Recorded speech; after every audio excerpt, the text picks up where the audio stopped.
পদত্যাগের পর এবার গ্রেফতার হচ্ছেন রাষ্ট্রপতি শাহাবুদ্দিন চুপ্পু।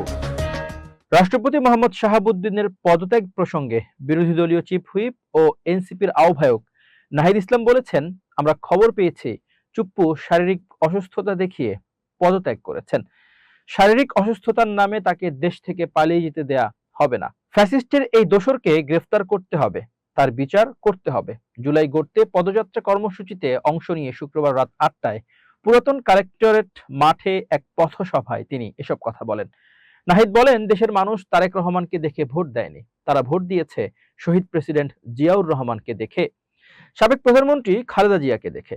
বিএনপি নির্বাচনের আগে বলছে সবার আগে বাংলাদেশ, এখন দেখছি সবার আগে ক্ষমতা, সবার আগে বিএনপি। এমন হলে দেশের জনগণ মানবে না। অন্যদিকে দেরিতে হলেও পদত্যাগের মাধ্যমে রাষ্ট্রপতি পদ থেকে ফ্যাসিস্ট শেখ হাসিনার আশীর্বাদ পুষ্ট শাহাবুদ্দিনের সরে যাওয়াকে স্বাগত জানিয়েছে আমার বাংলাদেশ এবি পার্টির নেতারা।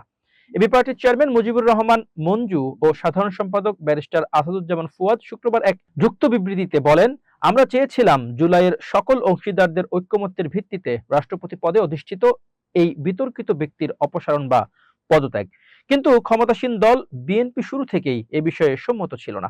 অন্তর্বর্তী সরকারের সিদ্ধান্তহীনতাও এ ব্যাপারে কম দায়ী নয়। এবি পার্টির নেতারা শাহাবুদ্দিন চুপ্পুর ব্যাপারে দুর্নীতি, ব্যাংকের টাকা লুটপাট ও পাচার সহ আনিত সব অভিযোগ তদন্ত করে দ্রুত আইনি পদক্ষেপ নেওয়ার দাবি জানান। এছাড়াও সদ্য পদত্যাগকারী রাষ্ট্রপতি মোহাম্মদ শাহাবুদ্দিনকে গ্রেফতারের দাবি জানিয়ে রাজধানীর শাহবাগে বিক্ষোভ মিছিল করেছেন ইনকিলাব মঞ্চের কর্মীরা। অন্যথায় কঠোর আন্দোলনের হুঁশিয়ারি দেন তারা।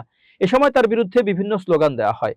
শুক্রবার ২৪ জুলাই বিকালে মঞ্চের ভারপ্রাপ্ত মুখপাত্র আব্দুল্লাহ আল জাবেরের নেতৃত্বে মিছিলটি শাহবাগ মোড় থেকে শুরু করে ঢাকা বিশ্ববিদ্যালয়ের রাজু ভাস্কর্যের সামনে গিয়ে সম্পন্ন হয়।